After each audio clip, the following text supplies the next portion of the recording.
Fact number 1। Odisha की महानदी पर स्थित यह हीराकुंड डैम देश का सबसे लंबा डैम है, जिसे साल 1957 में बनवाया गया था। लेकिन सबसे ताज्जुब की बात यह है कि यह पूरी तरह मैनमेड है और इसे बनाने में सिर्फ 5 साल का समय लगा था। यानी कि सोचिए कि जिन बड़े बड़े डैम्स को मशीनों से बनाने में 10 साल तक लग जाते हैं, उसे कुछ कारीगरों और इंजीनियर्स ने मिलकर महज 5 सालों में ही बना दिया। इतना ही नहीं, हीराकुंड डैम देश की इंजीनियरिंग प्रतिभा का एक वो बेहतरीन नमूना है जिसे सिर्फ मिट्टी और कंक्रीट के दम पर ही खड़ा कर दिया गया था। यही नहीं, इस बांध की लंबाई 4.8 किलोमीटर होने के बावजूद भी इसे बुर्ला और हीराकुंड की 2 पहाड़ियों के बीच बहुत समझदारी से जोड़ा गया है, जहां 2 टावर भी बनाए गए हैं, जिसमें एक को गांधी मीनार और दूसरे को नेहरू मीनार के नाम से जाना जाता है। Fact number 2।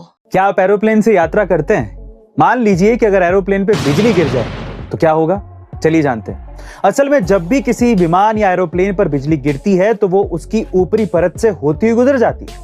हालांकि इस दौरान विमान को झटका जरूर लगता है, लेकिन आसमानी बिजली कितनी भी ताकतवर क्यों ना हो, उसका असर विमान के भीतर यानी कि एरोप्लेन के अंदर बैठे मुसाफिरों पर नहीं पड़ता, क्योंकि एरोप्लेन की परत जो है वो बिजली के गुजरने वाले मैटर से ही बनी होती है। इसके अलावा विमान के इलेक्ट्रॉनिक अप्लायंसेस और फ्यूल टैंक भी इसी तरह की सरफेस से प्रोटेक्टेड होते हैं, जो आसमानी बिजली को बेअसर कर देते हैं। इसीलिए अगर कभी भी विमान पर बिजली गिरती है तो इसका कोई भी असर पैसेंजर्स पर बिल्कुल नहीं पड़ता और विमान भी काफी हद तक सुरक्षित रहता है।